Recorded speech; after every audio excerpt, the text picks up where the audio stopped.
Right into the substitution method. Oh, you were going to use this over and over and over and over and over again. So let's start off with an intro. You should have learned this in your Calc 1 class. You'll never see anything even remotely this straightforward on any tests or quizzes, but it's a good thing just to start off with, make sure we have the mechanics. So let's go.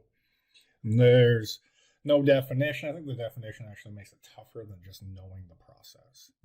All right, so what do we got here? We have the integral of 2x times the quantity of x squared minus 3 all raised to the 10th power dx. Now, you could just do algebra and FOIL that thing out frickin' 10 times, or we could use the substitution method.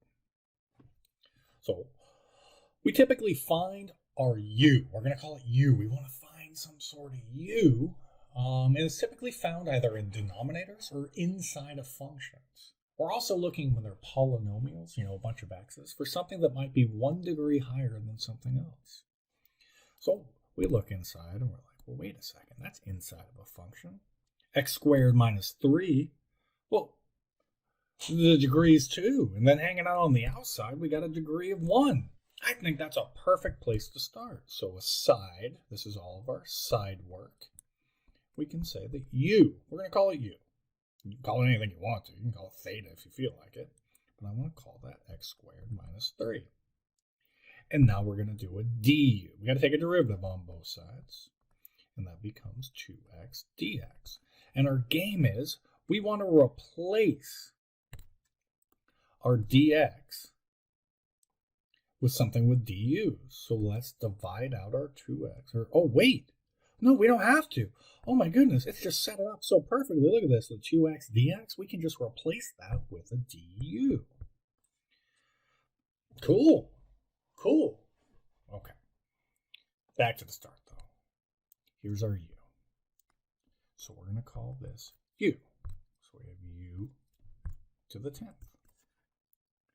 And then we have our 2x dx, or 2x dx, which we're going to call du. Hey, now it's a power rule. And that was our whole game. We were just trying to use some substitution so we could create a power rule. Because everybody likes a power rule. There's nothing wrong with that.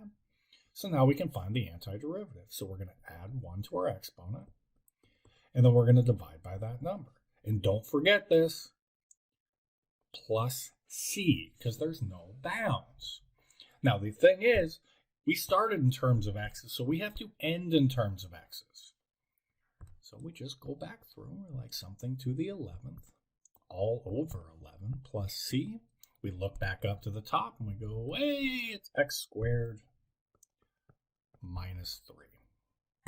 And there's our solution. All right, straightforward one. Not much going on with that. Again, never expect something that simple. But I want to make certain that we have the process down before I start ramping up the level to 7, 8, 9, 10. Shoot, we might even hit 11, Probably all old school people out there. All right, now we got another very, very simple one, but we now have bounds. So I won't want you making the same mistakes I did, where we want to change our bounds at the very frickin' beginning. Okay, let's go. Let's first focus on the u sub. We typically find u's inside of functions or in denominators. There's no denominator here, but we can see inside of that exponent, that e to the 2x, the 2x is inside. So we're going to say that that u is equal to 2x. Now, we have to get comfortable with the idea of sometimes not choosing the right thing. This one, we're choosing the right one. We're choosing the right one. It's no big deal. Now, that's what we call linear, right? 2x, that's just a line. So that's no big deal. So we do a du.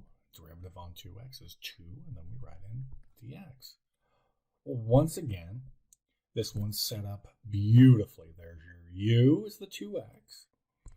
And then we have our 2 dx that we're going to replace with a du. So let's go through, and we'll deal with the bounds in 1 second. So it's e to the replace in your u. Now we have to find our 2dx, well, that's just du. So now we're set up. The antiderivative e to the u is e to the u. But we must change our bounds. This is for x equals 1. This is for x equals 0. So what we need to do here is we have to replace. We got to change our bounds. So when x equals 1, we just use this up top. U is equal to 2 times whatever that x value was. 2. So there's u equals 2. And then we have x is equal to 0. But I think that's going to remain the same, right? 2 times something, and we plug in our 0. And we get 2 times 0 is 0. So there's our new bound. So now we can find an antiderivative. We can use the fundamental theorem of calculus part 2 by plugging in our bounds.